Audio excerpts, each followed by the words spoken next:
Sempre intentarà jugar-la de manera, amb un criteri sempre ideal, no?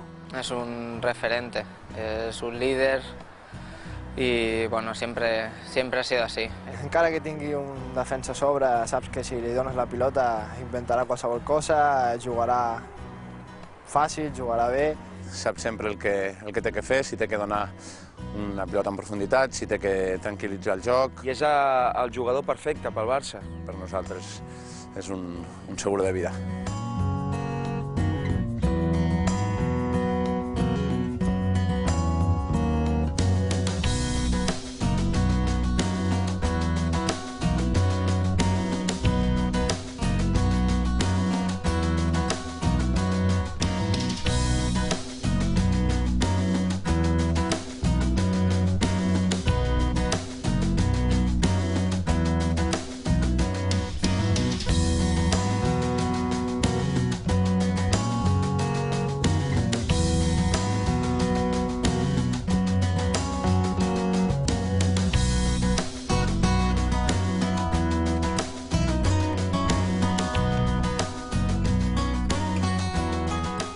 Això no es compra ni es ven. Això, evidentment, no es millora. Això el Xavi ho ha tingut des de que va néixer, des de que va començar a jugar a futbol.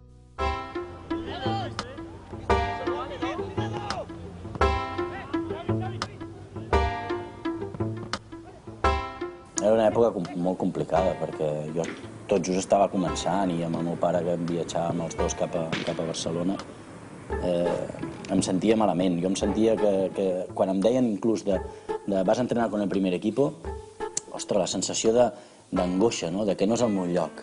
Jo tenia 17, 18 anys i pràcticament no tens aquella maduresa o aquesta confiança total, no? Llavors amb l'entrenador que hi havia, amb una exigència als entrenaments, que si fallaves un pas era com un examen.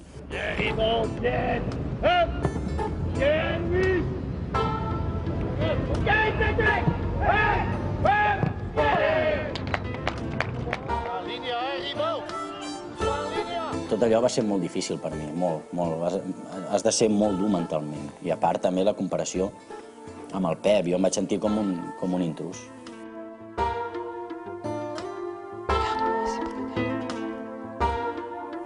De dir, hòstia, aquest nano que ve aquí a treure el lloc al Pep, quan jo volia tot el contrari, em volia associar amb el Pep. El meu joc és així, el meu tarannà ja és així, a mi m'agrada associar-me amb tothom.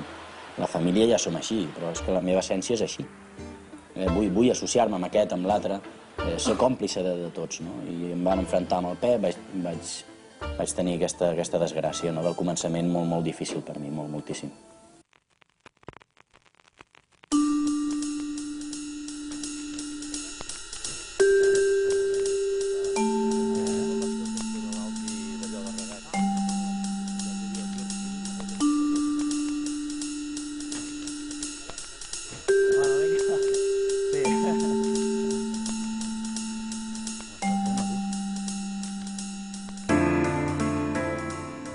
No ens esperàvem. No ens esperàvem. I a més ja va sobtar perquè ens va dir us vull 10 minuts, us vull 9 minuts, em sembla que va dir. 8 o 9 minuts.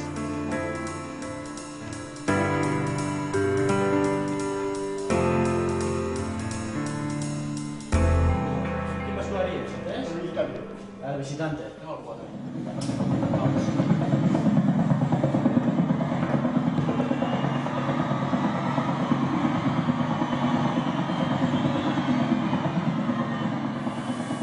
Pensava, no? Farà una xarra final o no ens esperàvem un vídeo, no? Vam muntar, de seguida vam tornar a l'escalfament i ja estava muntat a la pantalla.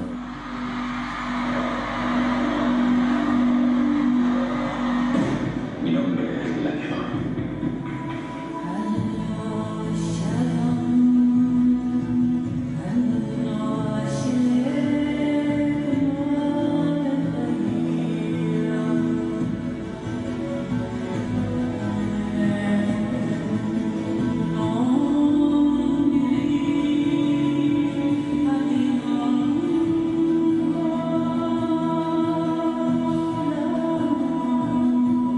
Després d'aquest vídeo és que no es podia perdre el partit. Vull dir, estàvem obligats a guanyar. I surts amb un plus de motivació. Jo penso que aquí la va clavar en el sentit de que tothom ens va arribar a molt, no? la música, tot és especial, el record és fantàstic de tot allò.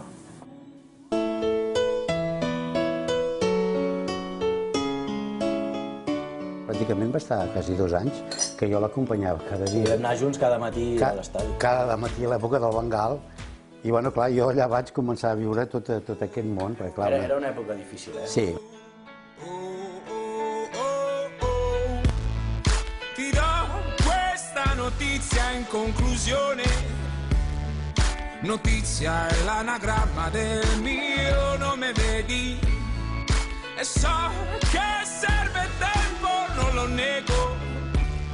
Jo no volia ser comparat amb ningú, i menys amb el Pep Guardiola. Vull dir, és com si ara puja un jugador i es compara amb el Messi, no? O es compara amb l'Iniesta o amb mi. O sigui, un futbolista que ara està pujant, que es compara amb un futbolista que està marcant diferències al primer equip i que és el buque insígnia i el capità del Barça. Vull dir, jo em vaig trobar que no en tenia res, perquè jo volia anar pujant a poc, anar jugant aquests partits que el Bengal em donava aquesta oportunitat, però m'hi vaig trobar enmig d'una marea que jo no en tenia res.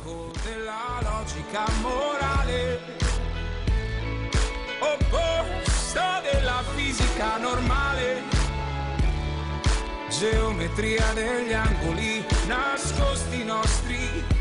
E adesso ripenso a quella foto insieme. Decido che non ti avrei mai perduta, perché ti volevo troppo. A mi m'ha fet molt fort tot plegat, tot. I agraeixo que també m'hagin associat sempre amb la figura del Pep, Cuidado. I el Pep sempre m'ha ajudat en tot. Vull dir, és que no li puc retreure res al Pep, al contrari, agrair-li tot, sempre. Sempre m'ha ajudat, sempre ha estat allà, sempre ha tingut un consell per mi, i ara, a part, com a entrenador m'ha donat un pes específic dins del grup, que només el Luis Aragonès m'he sentit, amb el Luis Aragonès només amb ell m'he sentit així. Opposto della fisica normale, geometria degli angoli nascosti nostri.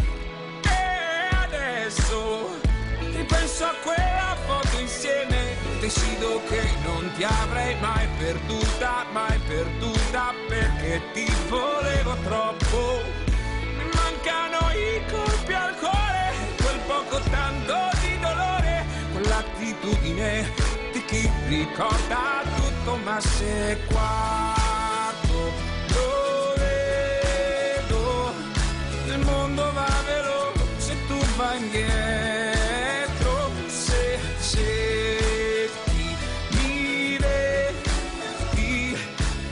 ara si hi ha un debat de coses així, ja dius, ja t'ho agafes com dient, ja sabem de què va tota la història, tot el negoci, tot el muntatge, no?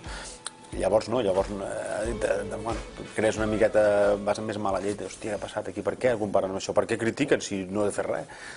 Va servir d'experiència pel futur, està bé.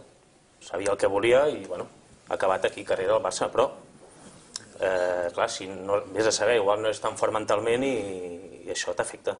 És un cúmul de situacions que es donen per assolir aquests anys que ell porta a l'èlit, no? A part de la qualitat que té ell física, hi ha una qualitat mental per poder estar on està i aguantar aquest tipus de pressió que sembla senzill però no ho és. Llavors, doncs, s'ha d'ajuntar molts petits detalls i ell en aquest cas els té tots.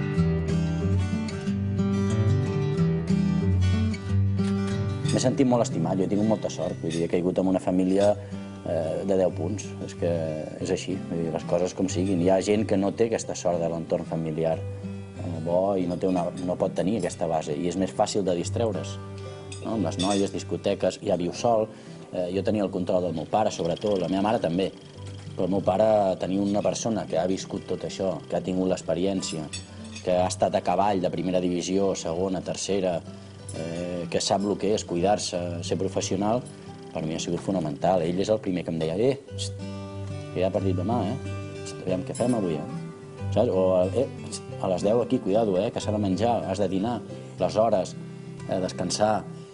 Tot això ens ho ha inculcat ell. Sí, la mama a les noies i tot plegat, tot plegat. La meva mare també és molt futbolera i és una persona molt cabal i s'anticipa la jugada, és molt intuïtiva i sap ben bé el que em pot arribar a distreure, m'entens? I s'anticipa. I a part, l'experiència que té ell a nivell futbolero. La dupla ideal, la dupla ideal. La gente con la que te rodeas a la hora de crecer es una pieza básica. Yo creo que en ese sentido Xavi lo tiene. El fet de que el pare l'acompanyi, de que la mare el vingui a veure els partits, de que els germans estiguin un pendent d'ells, amb ell el reconforta i el dona també més seguretat amb si mateix. Tenir un entorn equilibrat, que sempre et faci tenir els peus a terra és bàsic. Jo crec que aquesta integració del jugador i del seu ambient familiar amb l'equip i amb la seva professió jo crec que ha estat una de les claus del seu èxit.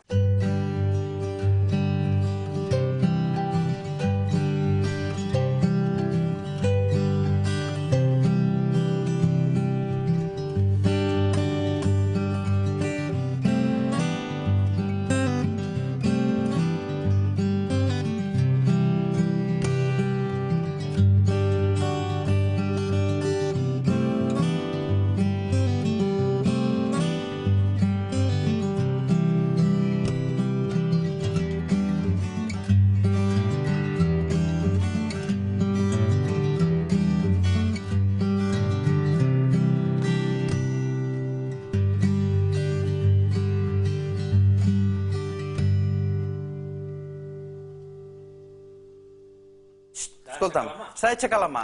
Vots a favor d'anar al Milan. Aixeca! Vots a favor d'anar al Milan. Tu, Ariadna, no? No. Tu, Xavi, tampoc, i la mare tampoc. Per tant, es va empatar, jo ho veig claríssim. Es va empatar, però l'Ariadna i jo tenim més personalitat. I la teva mare? I la teva mare? La meva mare la que més. Era l'època que no hi havia euros, que anaven llires, no? La lliga estava molt devaluada i només hi havia 0, 0, 0, 0. No és un tema. No, perdona. La situació era, no estem parlant d'econòmica, l'econòmica era brutal, deixem del sentit, o sigui, era un club que apostava per ell molt, estàvem parlant amb el tema del Pep, que ell tenia sobre, no tenia un jugador per sobre de competència, tenia un símbol, que a més li hagués costat, però molt. I a més que hi ha un club que et vol, que aposta per tu. A més, clar, jo quan m'ho diuen aquesta oferta, jo li pregunto, aviam, no estem parlant del tema econòmic, a mi m'interessa també el tema esportiu del Xavi. I el primer que em fa, el Galliani, el primer que em fa, em treu un paper així, m'agafa un paper i em diu, oiga, ¿usted se cree que venimos a buscar un jugador que vamos a pagarle 850 milions de pessetes que pagaven, o sigui, que estaven disposats a la clàusula, i 4 anys a 250 milions nets per temporada, casa, 4 xatxes, 200 bitllets d'avió, a venir aquí, quan el Xavi estava cobrant aquí 40 milions de pessetes bruts, tens la possibilitat d'anar a Itàlia, d'anar a jugar, de ser titular, d'anar allà com un crac, amb l'aspecte esportiu, i amb el tema econòmic, 40 milions de pessetes brut te representen 20 en aquell moment. I li donaven 200, i saps què va dir? Ell va dir que no. La veritat és que tot encaixava. El tema econòmic, l'esportiu i la situació d'aquí, Can Barça, que era molt complicada per mi, per la meva situació, com estava el Pep, i estava tot l'equip, que hi havia un engranatge que ja l'equip estava fet. I havia de durar 3 o 4 anys més, com va durar. I llavors jo estava aquí en un segon pla. Però mira, va ser així, la meva mare es va posar molt... Jo vaig pensar que això ara anava molt bé recte i que es podia tombar. I jo tampoc ho sentia, vull dir, mira, jo no faig les coses quan no les sento, sóc així, vull dir, les haig de sentir, saps? Si no, ja no estic fent una cosa que ja, saps? Em noto com nerviós, em noto neguitós. No, ja no, jo haver de marxar a Itàlia, perquè marxàvem amb l'Àlex. L'Àlex també estava solter i anàvem els dos a Itàlia. Creia en ell, però Estan dos nanos allà sols o ell sol, no ho sé, li veig un